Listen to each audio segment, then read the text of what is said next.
हारिस साहब, मैं आपकी जानिब आती हूँ। दो सवालात हैं। एक तो फेडरल कॉन्स्टिट्यूशनल कोर्ट के पास जाने का कहा गया, अप्रोच करने का, लेकिन उससे पहले जो कि हम देख रहे हैं कि जो पिटिशनर्स हैं they invoke original jurisdiction under article 184(3), लेकिन सोर्सेज ये बता रहे हैं कि आर्टिकल 184(3) इसको हज़फ कर लिया गया है। सो अगर इसको आइन से हज़फ कर लिया गया, ओमिट कर लिया गया, तो उसके बाद क्या सुप्रीम कोर्ट के जो फंडामेंटल राइट्स के लिए इन्फोर्स करने का जो जुरिस्डिक्शन थी या इख्तियार था वो भी साथ ही ख़त्म हो जाता है? इस पर ज़रा रहनुमाई फरमाइएगा।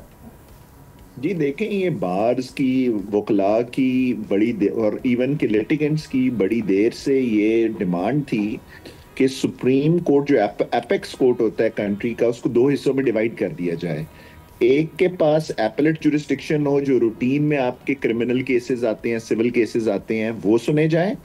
दूसरा एक स्पेशलाइज्ड कॉन्स्टिट्यूशनल कोर्ट हो जो रिट जुरिस्डिक्शंस और कॉन्स्टिट्यूशनल मैटर्स को सुने। जो सुप्रीम हमारा जो एक 27वीं तरमीम से पहले 26वीं तरमीम तक आइन था, उसमें दो आर्टिकल्स थे। एक आर्टिकल 184 था जिसके अंदर डायरेक्टली आप सुप्रीम कोर्ट अप्रोच कर सकते थे किसी कॉन्स्टिट्यूशनल मैटर के लिए, और एक आर्टिकल 185 था। तो जो आर्टिकल 185 की सारी पावर्स हैं वो एग्जिस्टिंग सुप्रीम कोर्ट के पास हैं। जो पावर्स आर्टिकल 184 स्पेशली 3 की थी, जिसके अंदर ये जजेस ने, ऑनरेबल जजेस ने पिटिशन फाइल किया, ये अब आइन का हिस्सा नहीं है।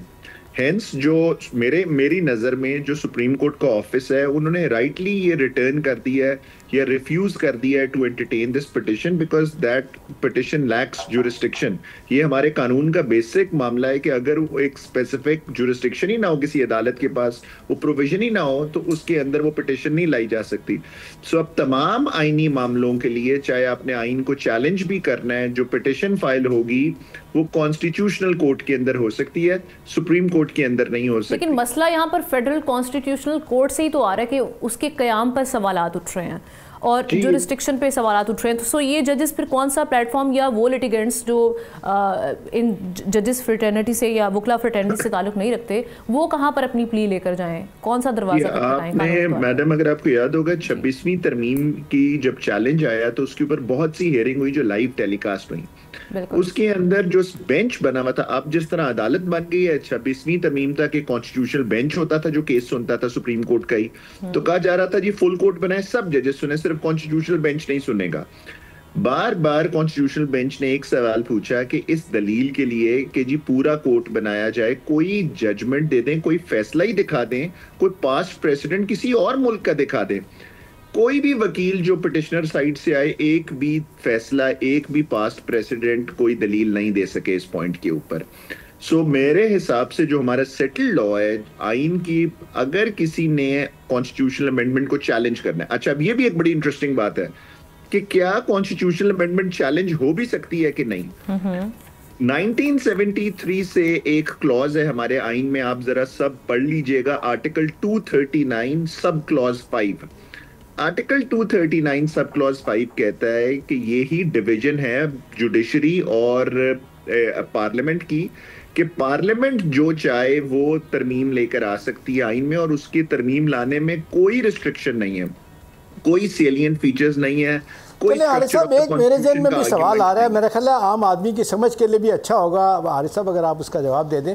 एक तो ये बताइएगा कि ये कहाँ से आ जाता है कि जी ये बुनियादी फंडामेंटल राइट्स की जो ना वो खिलाफ वर्जी और हकूक़ छीन लिए गए हैं, और दूसरा कहा जाता है कि जी 70 साल की जो नज़ीरें हैं, मिसालें हैं वो, और ये इसकी आइनी तशरीह जो है ना आइन की, वो तब्दील कर दी गई। आपको लगता है कि ऐसी चीज़ हुई है कहीं?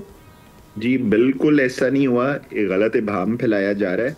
सिर्फ एक बात 27वीं तरमीम में आई है कि वो पहले भी एग्जिस्टिंग सुप्रीम कोर्ट के ऊपर भी लागू थी, कि जब सुप्रीम कोर्ट या आईनी अदालत ने कोई, स्पेशली अब आईनी अदालत ने फैसला करना है जिसको कॉन्स्टिट्यूशनल बैकिंग मिल गई है, तो अगर कोई पुराने फैसले वो फैसला करने में एक आड़ पैदा करते हैं, तो वो अपनी नई जूरिस्प्रूडेंस ले डाउन कर सकती है इन टाइम। अगर कोई पुराना गलत फैसला हुआ है, ठीक है, तो आईनी अदालत के ऊपर जरूरी नहीं है कि उसको फॉलो करें। मिल चुकी है। लेकिन एहतशाम साहब, एक सवाल पे मैं चाहूंगी, थोड़ा सा सख्त सवाल है, इस पे आप जरा कमेंट करके फिर हम ब्रेक की जाने बढ़ते हैं।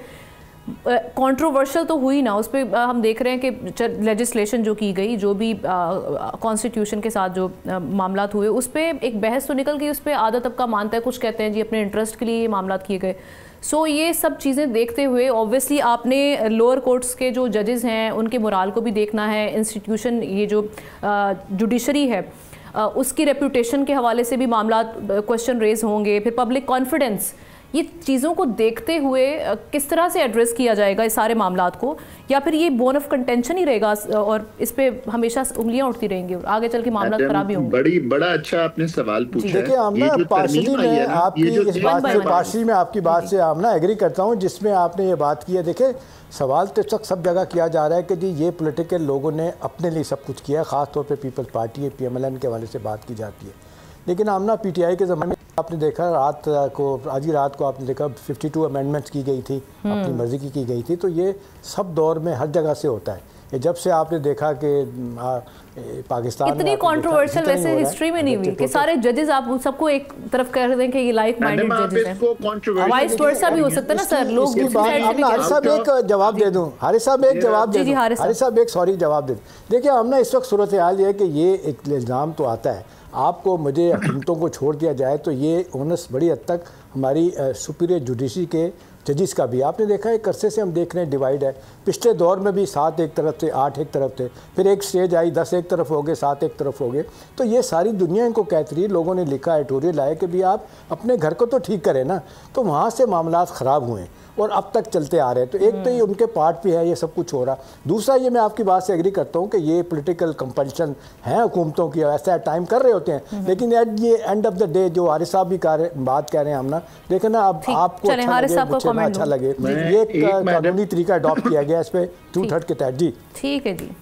इसमें एक इम्पॉर्टेंट बात है, आपने भी जो जिक्र किया, कितने वकला हैं जिन्होंने कहा है कि जी जिनकी प्रैक्टिस चलती है और सुप्रीम कोर्ट के वकील हैं कि हम आईनी अदालत को बॉयकॉट करते हैं।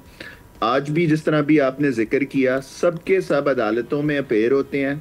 बाहर जाके अगर कोई दूसरी पार्टी से है तो सिर्फ बाहर जाके ऑब्जेक्ट करता है। आम आदमी का जब उनके पास भी मुकदमा आता है, किसी आम कंपनी का आता है, तो इन्हीं अदालतों से वो रिलीफ लेते हैं और रोज पेश होते हैं। तो ये जो आईनी अदालत है ये आम आदमी के लिए फायदे की बात हुई है। आम आदमी पहले इन अदालतों के अंदर फंसा रहता था। जब एक कॉन्स्टिट्यूशनल मैटर शुरू होता था तो उसका civil case, criminal case, bail का मैटर, लोग फांसी चढ़ जाते थे लोग, लेकिन उनका केस नहीं सुना जाता था। तो आम आदमी का फायदा हुआ है और ये तमाम प्रोफेशनल वकीलों को इस बात का पता है कि आम आदमी का फायदा हुआ है। इस वजह से जो वकला दूसरी पॉलिटिकल पार्टीज के भी हैं जो इस आईनी साहब देखें ना, दूसरा इसका पहलू तो ये भी है ना कि 70 ममालिक में आईनी अदालतें हैं और ये तीनों बड़ी पार्टियों ने एंडोर्स किया हुआ है, PTI ने, पीपल्स पार्टी ने, PMLN ने, ये आईनी अदालत बननी चाहिए। बिल्कुल दुनिया के अंदर इस तरह के प्लान्स जब आए हैं तो उसमें आने वाले वक्तों में पता चलेगा कि जो आईनी अदालत है जो इसका एक पेश किया जाता है कि भाई जी आवाम के लिए ये बनाई गई है और मामला जो है जो बर्डन हम देखते हैं केसेस का वो उसको ओवरकम किया जा सकेगा। Thank you so much barrister Haris Azmat sahab for being with us. Subscribe करें और बेल दबाएं ताकि कोई खबर रह न जाए।